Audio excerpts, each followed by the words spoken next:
नमस्कार दोस्तों, आप सबका बहुत बहुत स्वागत है हमारे YouTube चैनल पे। दोस्तों, हम इस वीडियो में बिहार में जो विभिन्न प्रकार की आपदाएं आती हैं उनके संदर्भ में बात करेंगे। दोस्तों, जो बिहार की मुख्य आपदा है वो है बाढ़ की समस्या। बिहार में बाढ़ जो है, कहीं फ्लड जो है, वो बिहार की मेन अगर डिजास्टर की बात करते हैं तो वह है। उसके अलावा बिहार में सूखे की समस्या भी देखी जाती है, भूकंप की भी समस्याएं देखी जाती हैं, चक्रवात आपदा के रूप में देखने को मिलती है, लू की समस्या भी आपदा का रूप ले लेती है। अगर हम जब बाढ़ की समस्या की बात करते हैं तो बिहार में बाढ़ जो हमें 28 जिलों में देखने को मिलती है। बिहार में टोटल 38 डिस्ट्रिक्ट हमें पता है। इन 38 डिस्ट्रिक्ट में 28 डिस्ट्रिक्ट जो हैं फ्लड अफेक्टेड एरिया में आते हैं।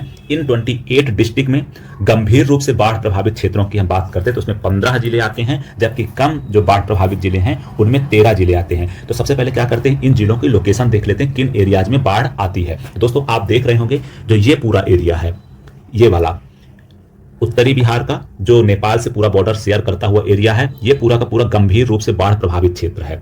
उसके अलावा जो शेष और जिले बचते हैं बिहार के, वो कम बाढ़ प्रभावित क्षेत्रों में आते हैं। ठीक है, तो अगर हम बात करते हैं गंभीर रूप से बाढ़ प्रभावित जिलों में तो आपको देखने को मिलेगा पश्चिमी चंपारण, सीतामढ़ी, मधुबनी, सुपौल, अररिया, मधेपुरा, सहरसा, दरभंगा, मुजफ्फरपुर, शिवहर, वैशाली, समस्तीपुर, बेगूसराय, खगड़िया, उसके अलावा आपको इधर भागलपुर और कटिहार, इन जिलों में गंभीर रूप से बिहार में बाढ़ आती है। उसके अलावा पश्चिमी चंपारण, गोपालगंज, सिवान, सारण, बक्सर, भोजपुर, पटना, नालंदा, शेखपुरा, लखीसराय, पूर्णिया और किशनगंज में कम बाढ़ आती है। मतलब आप कह सकते हैं बिहार का लगभग 70 से 80% एरिया जो है वो फ्लड अफेक्टेड एरिया में आता है, ये ध्यान रखिएगा। ठीक है, और इसके बारे में बात करें तो बिहार में जो बाढ़ आती है उसका मुख्य कारण क्या है दोस्तों? तो बिहार में क्या है, कम समय में अधिक वर्षा होती है। पूरे देश में ही आपको पता है मानसून के समय ही वर्षा होती है, लगभग 2-3 महीनों में सबसे ज्यादा वर्षा होती है। जब कम समय में अधिक वर्षा होगी तो नदियों में अत्यधिक जल का प्रवाह हो जाएगा, क्योंकि इसी मौसम में वर्षा तो बिहार में भी हो रही है। और नेपाली ये कहें कि जो हिमालय वाला पूरा क्षेत्र है वहां भी वर्षा बहुत अधिक मात्रा में होती है। तो उस समय क्या होता है, नेपाल से ही बिहार में कई सारी नदियां आती हैं, या कहीं हिमालय से बहुत सारी नदियां आती हैं। जैसे आप इधर देख रहे होंगे, आपको ये गंडक दिखेगी, इधर आपको बूढ़ी गंडक दिखेगी, इधर आपको बागमती, उसके अलावा आपको यहाँ कोसी दिख जाएगी, महानंदा दिख जाएगी। ये सभी नदियां क्या होती हैं, बिहार में सीधे प्रवेश करती हैं। ये ऊंचाई वाला पूरा क्षेत्र है हिमालय का, तो यहाँ नदियां आती हैं, बहुत तेजी गति से आती हैं, और जब तीव्र गति से आती है तो बहुत ज्यादा मात्रा में क्या करती हैं, अपने साथ अवसाद लाती हैं। अवसाद लाती हैं तो ये अवसादों को क्या करती हैं, मतलब उत्तरी बिहार के मैदान में ये डिपोजिशन कर देती हैं। जब ये डिपोजिट कर देंगी तो यहाँ पास क्या होगा, इनका जो मेन नदी का प्रवाह मार्ग है वो भी मतलब कि बाधित होगा, और ये फिर क्या करती हैं, अपने मार्ग को परिवर्तित कर लेती हैं। इसीलिए बिहार की जो कोसी नदी है, कोसी नदी को बिहार का शोक कहते हैं। ये बात आप ध्यान रखिएगा। उसके अलावा अन्य कारणों में हम बात करते हैं तो बिहार में जल प्रबंधन की एक कमी भी है, क्योंकि अगर बाढ़ आती है तो उसको सही तरीके से प्रबंधित न किए जाने की वजह से भी बिहार में बाढ़ आती है। नेपाल और बिहार के बीच में या भारत सरकार के बीच में अगर अच्छे से कोऑर्डिनेशन हो, इस बाढ़ को अच्छे से प्रबंधित किया जा सकता है। उसके अलावा जो तटबंध बनाए गए हैं, बांध बनाए गए हैं, उनकी प्रॉपर समय पर मरम्मत नहीं होती है, जिसकी वजह से क्या होता है कि कई बार टूट जाते हैं तो वो भी एक आपदा का कारण बन जाते हैं। उसके अलावा नदियों की डिसिल्टिंग नहीं होती है। डिसिल्टिंग न होने की वजह से नदी का जो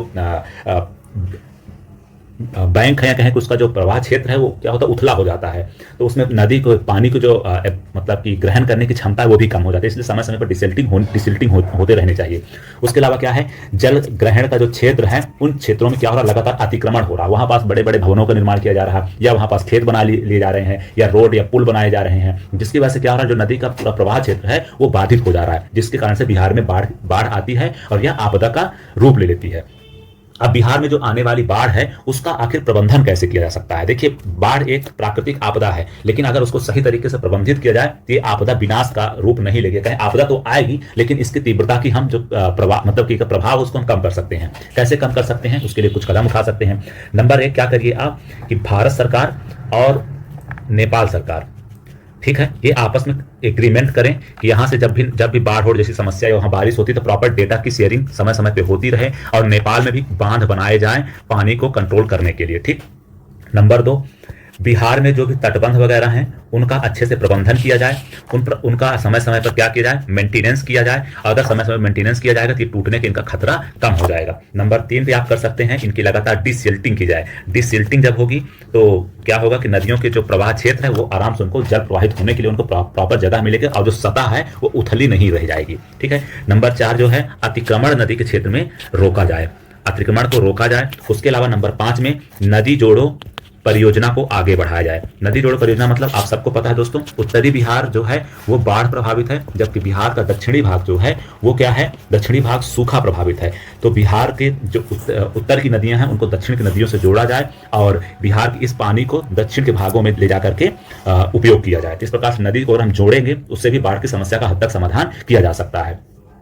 तो इसी को ध्यान में रखते हुए भारत सरकार ने 2024-25 के बजट में 11,500 करोड़ रुपए जो है व्यवस्था किया है बिहार में फ्लड कंट्रोल के लिए। ठीक है, बाढ़ नियंत्रण के लिए भारत सरकार ने 11,500 करोड़ रुपए 2024-25 के बजट में इसी के लिए प्रावधान किया है। तो बात ये आप ध्यान रखिएगा। आई थिंक आपको बाढ़ के बारे में सारी चीजें समझ की समस्या भी आपदा का रूप ले लेती है, क्योंकि बिहार का लगभग 20% एरिया ऐसा है जो सूखा से प्रभावित है। बिहार में आखिर सूखा क्यों होता है? जैसे पूरे भारत में सूखे का रीजन है, लगभग वैसे ही कारण बिहार में है। एक तो मानसून जो है वो सही समय पे नहीं आता है और कभी वर्षा कम होती है, कभी ज्यादा होती है, इस वजह से यहाँ सूखे की समस्या उत्पन्न हो जाती है। और दूसरा क्या है, पूरा का पूरा पठारी क्षेत्र है, तो यहाँ पास वैसे भी जो पानी के रिजर्वर हैं वो कम है। ठीक है, तालाब वगैरह की संरचना यहाँ कम देखने को मिलती है।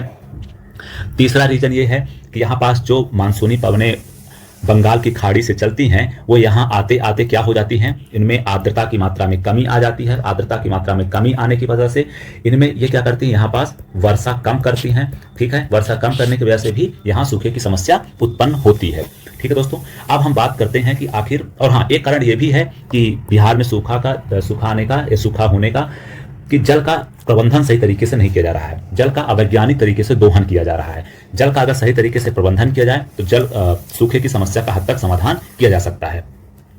अगर हम बात करते हैं बिहार में कौन कौन से जिले सूखे से प्रभावित हैं, तो आपको देखने को मिलेगा दक्षिण बिहार के खासतौर पर जो पठारी क्षेत्र है वो सूखे से प्रभावित हमें दिखाई पड़ते हैं। जैसे कैमूर, रोहतास, औरंगाबाद, गया, नवादा, जमुई और बांका जैसे जिले हैं, ये सूखे से प्रभावित हमें देखने को मिलते हैं। ठीक है दोस्तों, अब इस समस्या का समाधान क्या किया जा सकता है दोस्तों? इसका जो समाधान है, नंबर 1 आप नदियों को जोड़िए। नॉर्थ बिहार में फ्लड की समस्या है, नॉर्थ और साउथ की नदियों को आप जोड़ दीजिए। नंबर दूसरा है जो आपके जल की उपलब्धता है उसको वैज्ञानिक तरीके से उपयोग करिए, जल का वैज्ञानिक तरीके से प्रयोग करिए।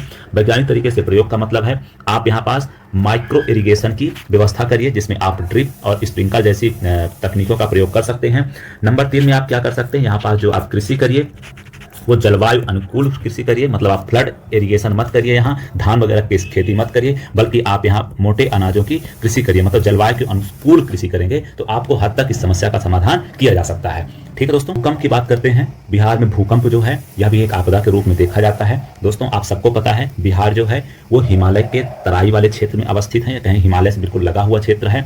और हिमालय क्या है, एक एक्टिव टेक्टोनिक जोन है। एक्टिव टेक्टोनिक जोन का मतलब ये है कि यहाँ पास लगातार प्लेटों के बीच में सक्रियता है।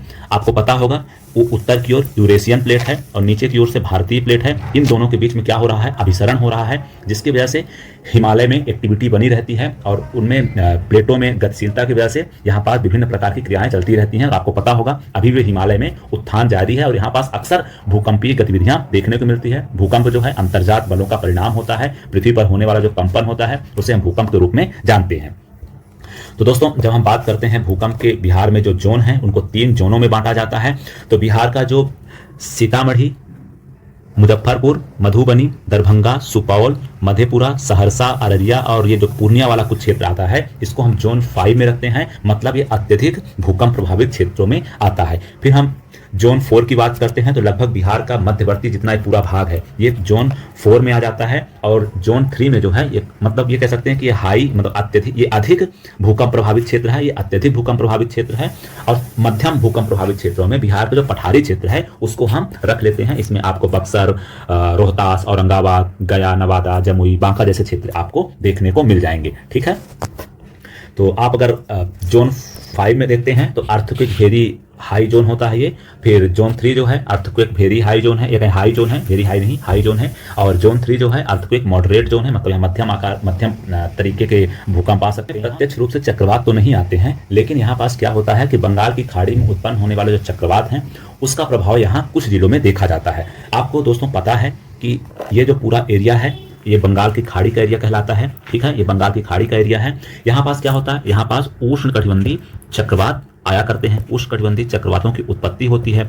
उष्णकटिबंधीय चक्रवातों की दिशा होती है वो पूर्व से पश्चिम होती है, ठीक है दोस्तों। और आपको पता है जो बिहार है ये यहाँ अवस्थित है, ये बंगाल की खाड़ी है, मतलब चक्रवातों की दिशा इस दिशा में है, मतलब आप ये देख रहे होंगे पूर्व से पश्चिम की ओर है। तो जब ये चक्रवाती हवाएं चलती हैं तो ये वेस्ट बंगाल को पार करते हुए झारखंड से होते हुए बिहार में प्रवेश करती हैं, और इधर से आप बंगाल से प्रवेश करती हैं कुछ हवाएं।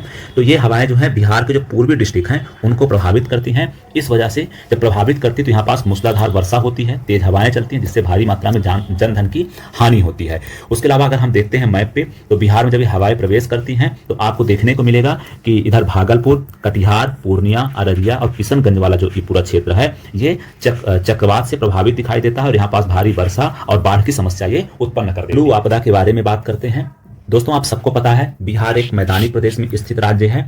यहाँ पास क्या होता है, गर्मी के समय में तापमान बहुत बढ़ जाता है। क्या होता है, गर्मी के समय में तापमान बढ़ जाता है, जिसकी वजह से यहाँ एक स्थानीय पवन जिसे हम लू कहते हैं उसकी उत्पत्ति होती है। भारतीय मौसम विभाग के अनुसार अगर माने तो किसी भी स्थान का टेम्परेचर अगर मैदानी क्षेत्र में 45 डिग्री सेल्सियस से ऊपर चला जाता है तो उसे हम लू हवा, उस समय 45 डिग्री सेल्सियस से ऊपर जब तापमान चला जाता है तो उस समय चलने वाली जो हवा होती है उसे लू हवा के नाम दिया जाता है, ठीक है। इस लू हवा की वजह से क्या होता है, मानव के शरीर में क्या होता है, पानी की कमी होने लगती है, और साथ में क्या होता है, जो मानव के शरीर में लवण है, लवणों की मात्रा में भी कमी आ जाती है, जिसकी वजह से मानव को जी मचलाना, और कई बार मानव को क्या होता है, सांस लेने में दिक्कत होने लगती है, और शरीर में ऐंठन होने लगती है, और कई बार तो उसकी डेथ तक हो जाती है। इसलिए एक बहुत बड़ी आपदा बन जाती है। बिहार में लगभग हर साल देखने को मिलता है। बिहार के अलावा उत्तर प्रदेश, मध्य प्रदेश, पंजाब, हरियाणा इस क्षेत्रों में भी इस समस्या को देखा जाता है। तो संबंधित एक बात और थी, वह यह है कि बिहार भारत का पहला ऐसा राज्य था जिसने सेंडाई फ्रेमवर्क को अपना लिया था। सेंडाई फ्रेमवर्क क्या है, आपदा प्रबंधन के लिए एक योजना है, ठीक है। इसमें 7 प्रकार की कार्य योजना बताई गई हैं, जिनको आपने आपदा प्रबंधन वाले सेगमेंट में जीएस में जरूर पढ़ा होगा। अब हम उन सेगमेंट को नहीं बताएंगे, बस आप इस बात को ध्यान रखिएगा कि बिहार पहला भारत का राज्य था जिसने सेंडाई फ्रेमवर्क को अपनाया था। बिहार ने 1 जून 2016 को ही इस फ्रेमवर्क को अपना लिया था। तो ठीक है दोस्तों, इस वीडियो में इतना ही। अगले वीडियो में हम बिहार की जनसंख्या के बारे में बात करेंगे। आपको हमसे जुड़ने के लिए बहुत बहुत धन्यवाद। जय हिंद, जय भारत।